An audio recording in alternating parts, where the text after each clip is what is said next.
할렐루야. 오늘 3월의 첫날 첫 시간 가장 먼저 주님 전에 나오신 저와 여러분들에게 하나님께서 큰 은혜와 또 축복으로 함께 하실 줄로 믿습니다. 우리가 지금 사순절을 보내고 있습니다. 오늘 사순절 두 번째 주일인데요. 사순절은 십자가 고난 또 십자가 사랑을 묵상하는 그런 절기입니다. 우리가 한 주 한 주 사순절을 보내면서 나를 향한 그 주님의 사랑 앞에 더 한 발 한 발 나아가고 결국 십자가 앞에 서는 은혜, 그리고 십자가를 넘어 또 부활의 영광스러운 주님을 만나는 그런 은혜가 있기를 축복합니다. 제가 얼마 전에 시내에 갔다가 기독교 백화점에 잠깐 들렸는데 책을 한 권 샀습니다. 우리나라 목사님이신데 미국의 그 신학교에 계신 목사님이셨는데 차재승 목사님이시라고, 그분이 십자가에 관련된 책을 이렇게 쓰셨더라고요. 그래서 이렇게 읽어보다가 그러니까 그분이 십자가로 박사학위를 받으신 분이에요. 그래서 좋다 그래서 그 책을 사서 이렇게 읽는데 그 책 제목이 뭐냐면 십자가 그 신비와 역설이라는 책인데 거기 부제가 이렇게 있더라고요. 부제가 뭐였냐면 예수님은 자신의 십자가 죽음을 어떻게 이해하셨을까? 이게 이제 부제예요. 우리가 뭐 십자가에 대해서는 막 귀가 닳도록 들었잖아요. 또 우리를 향하신 그 십자가의 사랑, 뭐 우리가 얼마나 잘 압니까?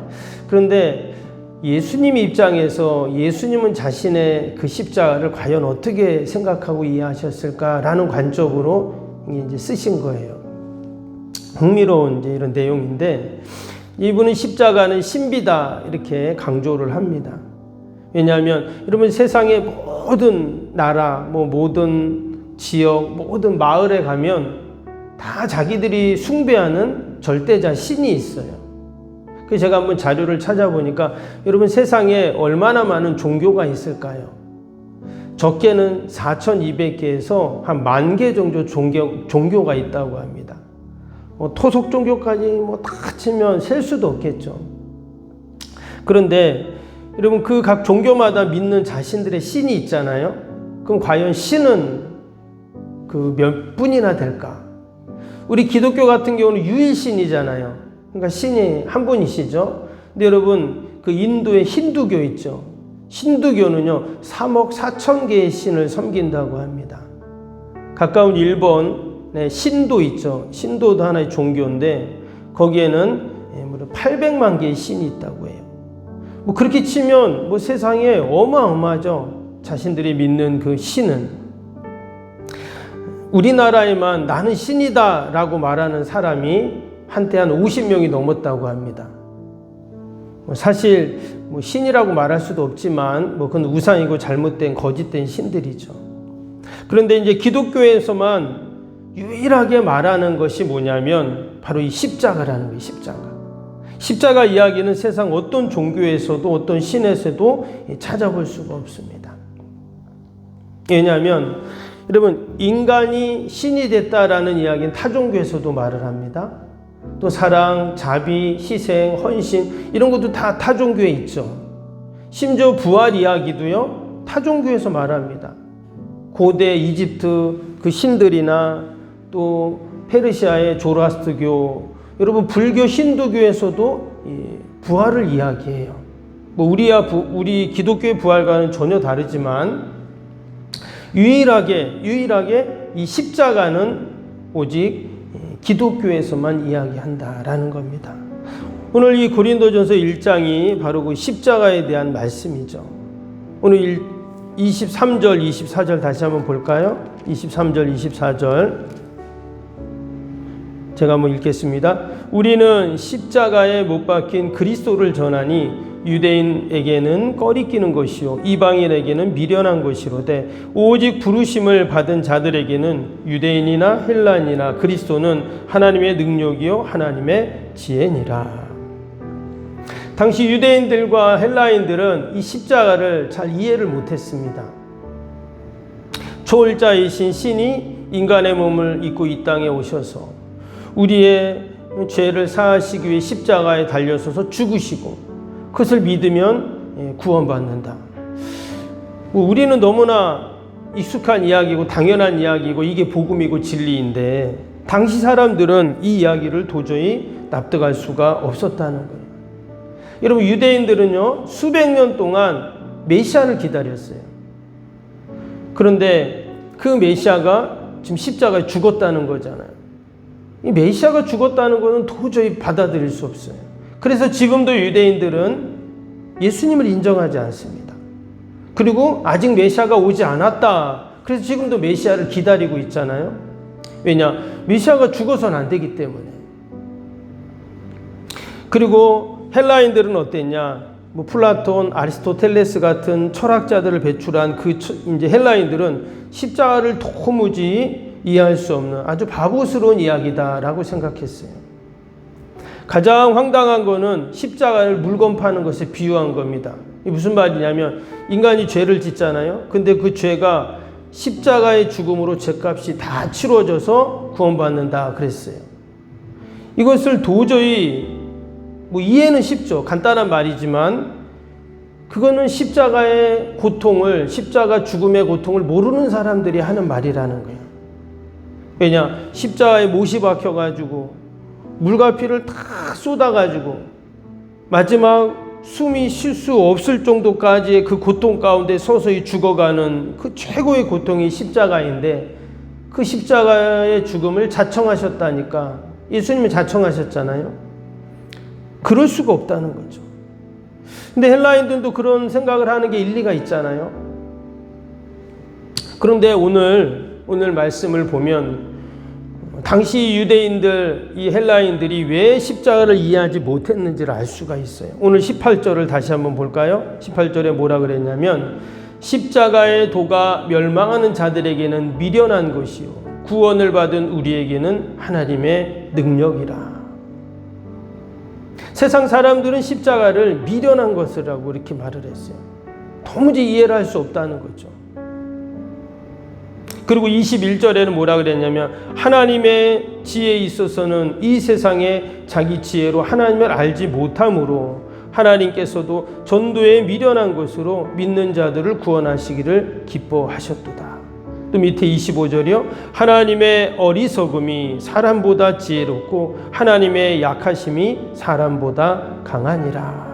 이게 보면 십자가와 관련돼서 하나님의 지혜에 대한 말씀이 계속 나오죠.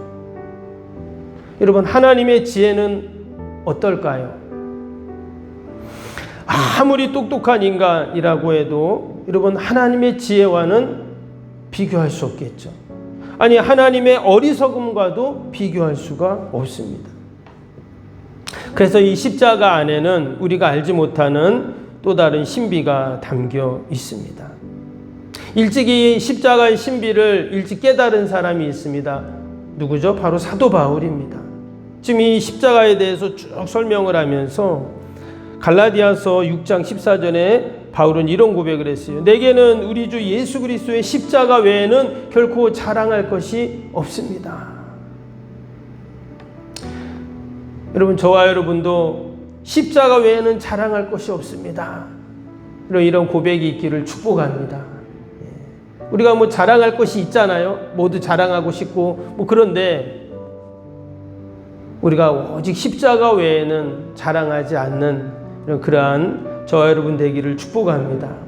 바울은 여러분 십자가가 예쁘고 또 십자가가 멋있어서 자랑한다는 것이 아니었죠. 그 십자가 안에 담긴 오늘 말씀처럼 하나님의 지혜 때문이었습니다. 어떻게 그 끔찍한 죽음의 현장인 십자가, 당시에는 이 십자가에는 악질 범죄자들, 노예, 강도, 또 반란을 일으킨 선동자들, 이런 사람들을 십자가 형틀에 달아서 죽였습니다. 그래서 인류 역사상 가장 끔찍한 사형 제도가 십자가형이다 이렇게 얘기를 했어요. 사람들이 십자가를 쳐다보기도 싫었다는 거죠. 그런데 이 사도 바울은 그 십자가를 자랑한다 그렇게 이야기했습니다. 왜냐? 십자가 안에 그 하나님의 사랑이 다 고스란히 담겨있기 때문이죠.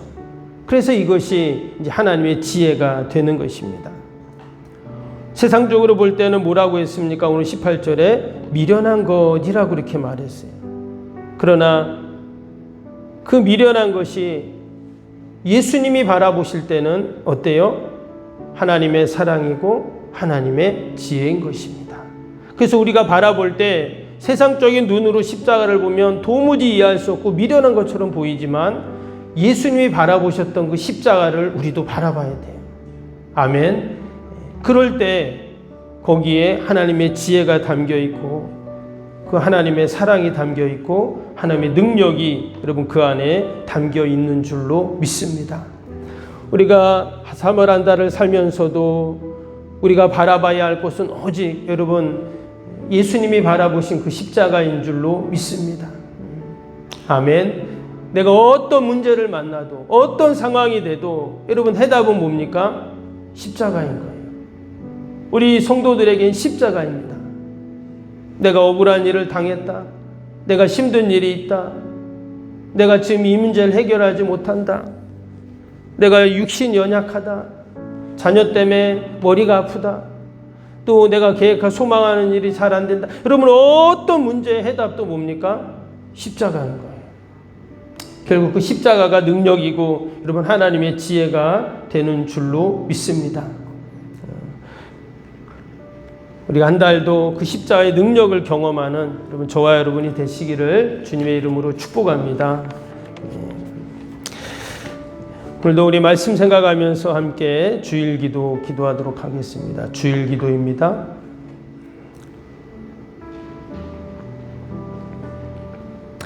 하나님과의 친밀함이 더욱 넘치며 주님의 뜻을 통찰하게 하옵소서. 아멘. 건축이 진행되는 동안 날마다 샘솟는 하늘의 은혜로 채워 주옵소서. 아멘. 영역과 리더십 건강을 더하사 교회 건축을 은혜롭게 섬기게 하옵소서. 아멘. 신령한 생명의 양식을 공급함으로 성도들의 영혼이 부흥하게 하옵소서. 아멘.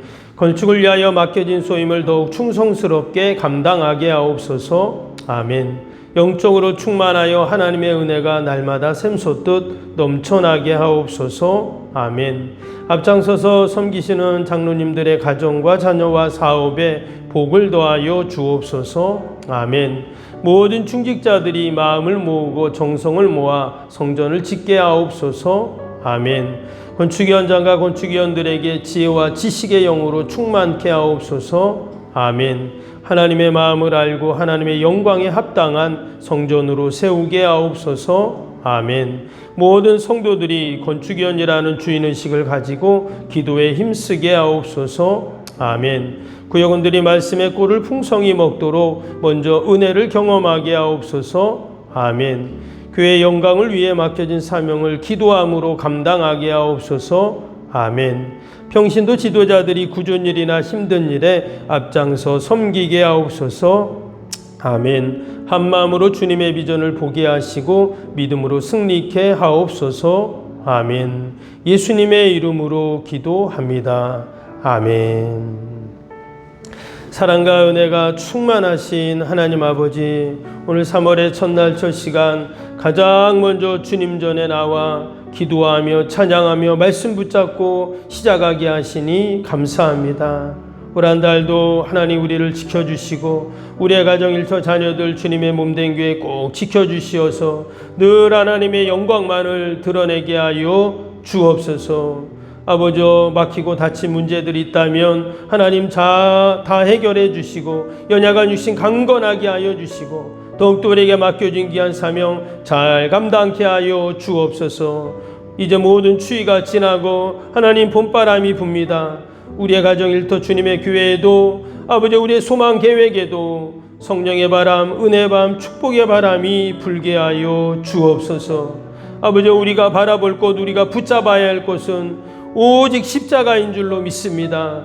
십자가 안에 하나님의 사랑, 하나님의 지혜가 다 담겨 있음을 믿고 우리 인생의 답은 오직 십자가에 있음을 잊지 않게 하여 주옵소서. 오늘도 우리의 기도의 제목, 마음의 소원들 다 하나님께 올려드립니다. 하나님 들으시고 선하게 인도하여 주옵소서. 특별히 오늘 아버지 3.1절입니다. 우리 믿음의 선배들이 나라 민족을 위해서 아버지 목숨 바쳐 헌신하고 또 아버지 기도하며 민족을 끌어안았던 이 귀한 우리 기념일 하나님 잊지 않게 하여 주시고, 우리도 우리 믿음의 선배들처럼 나라 민족을 위해 함께 기도하고 또 아버지 하나님 앞에 믿음으로 우리가 나아가게 하여 주시옵소서. 오늘도 거룩한 날 주의 전을 찾는 모든 발걸음들 복되게 하시고 예배마다 모임마다 은혜와 기쁨이 충만케 하여 주옵소서. 멀리 출타 있는 우리 성도들 자녀들 어디에 있든지 예배 자리를 기억하게 하시고 동일한 은혜와 복으로 하나님 함께하여 주옵소서. 우리의 모든 기도를 하나님 다 응답해 주실 줄 믿고 예수님의 이름으로 기도하옵나이다. 아멘. 하늘에 계신 우리 아버지, 아버지의 이름을 거룩하게 하시며 아버지의 나라가 오게 하시며 아버지의 뜻이 하늘에서와 같이 땅에서도 이루어지게 하소서. 오늘 우리에게 일용할 양식을 주시고 우리가 우리에게 잘못한 사람을 용서하여 준 것 같이 우리 죄를 용서하여 주시고 우리를 시험에 빠지지 않게 하시고 악에서 구하소서. 나라와 권능과 영광이 영원히 아버지의 것입니다. 아멘.